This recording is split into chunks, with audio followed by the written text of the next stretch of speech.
राम राम दोस्तों, नमस्कार। मैं आपका साथी सक्सेस टेक चैनल की तरफ से कमल भिवानी आपके लिए लेकर आया हूं दोस्तों एक और नई ख़ास वीडियो। और कल मैं आपको वीडियो नहीं दे पाया था, उसके लिए माफ़ी चाहूँगा। एक्चुअली कुछ टाइमिंग प्रॉब्लम की वजह से मैं वीडियो नहीं दे पाया था। तो दोस्तों, आज का हमारा टॉपिक है अच्छाई और बुराई। और उससे पहले मेरे सारे दर्शकों से एक अनुरोध करूँगा कि ठंड का प्रकोप काफ़ी बढ़ गया है। कृपया ठंड के प्रकोप से बचने के लिए अच्छे से सर्दी के कपड़े पहने और अपने आप को ठंड से बचाएं। ज़्यादा से ज़्यादा पीते समय हल्का गुनगुना पानी पिएं। एक बार गुरु नानक साहब जो है रास्ते से जाते हुए अपने किसी शिष्य के यहाँ पे रुके और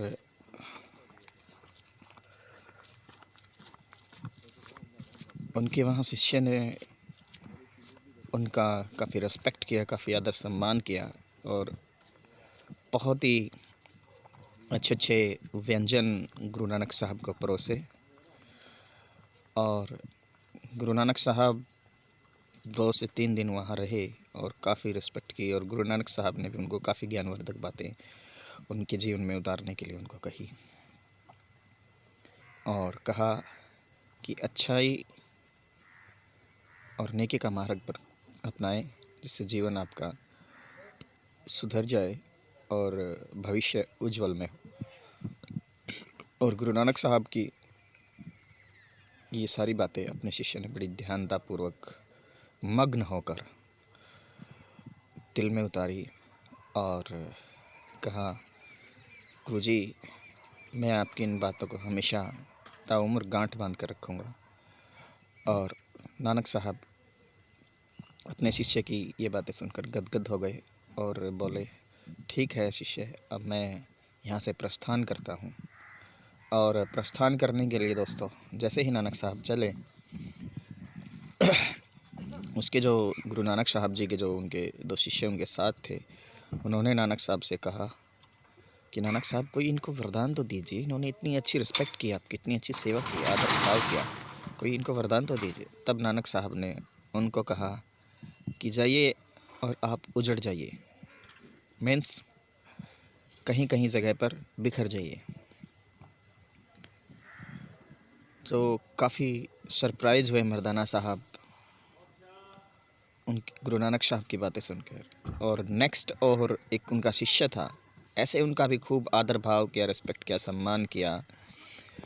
और काफ़ी रिस्पेक्ट आदर सम्मान करने के बाद नानक साहब ने उनको कहा कि तुम मेरे लिए खीर का भोजन परोसो। तो जैसे ही उन्होंने नानक साहब ने कहा कि मेरे लिए खीर का भोजन परोसो, तो उसका जो नानक साहब के जो दूसरे शिष्य थे वो काफ़ी गुस्से से भर गए और उन्होंने नानक साहब को पीटना स्टार्ट कर दिया, मारना, लात घुसे सब मारना स्टार्ट कर दिया। और इस तरह से वहाँ से नानक साहब चलने के लिए तैयार हुए मर्दाना के कहने से। तो मर्दाना ने कहा उनको कि गुरुजी, इनको आप क्या वरदान देंगे। नानक साहब ने उनको बातों ही बातों में कहते रहे कि आप लोग यहीं पर एक ही जगह स्थिर बसे रहें, आप लोग यहीं पर एक ही जगह स्थिर बसे रहें, आप लोग यहीं पर एक ही जगह स्थिर बसे रहें। तो दोस्तों, नानक साहब के इस वाक्य की समझ मर्दाना को नहीं आई और मर्दाना ने कहा कि गुरुजी, आपने ये कैसा वरदान दिया। जिन लोगों ने आपकी रिस्पेक्ट की, सम्मान किया, आपको बड़े इज्जत भाव से भोजन परोसा और आपको तरह तरह के वस्त्र दान किए, और आपने उनको तो बोला उजड़ जाइए। और जिन लोगों ने आपकी रिस्पेक्ट की नहीं की, सॉरी माफ़ी चाहूँगा, जिन लोगों ने आपकी रिस्पेक्ट नहीं की, उन लोगों ने को आपने कहा कि आप लोग यहीं बसे रहिए। तब गुरु नानक साहब ने कहा कि मेरे शिष्यों, उजड़ने का मतलब ये है कि अच्छाई हर जगह होनी चाहिए, वो हर गली, हर कूंच, हर घर में होनी चाहिए, और बुराई एक ही जगह स्थिर अच्छी होती है। इसलिए दोस्तों, अच्छाई के नेक मार्ग पर चलें और बुराई को छोड़ें। आज का मेरा टॉपिक यही था। और जिन दोस्तों ने मेरा चैनल सक्सेस सब्सक्राइब नहीं किया प्लीज़ सब्सक्राइब कर लें। राम राम, नमस्कार, सत श्री अकाल, आदाब।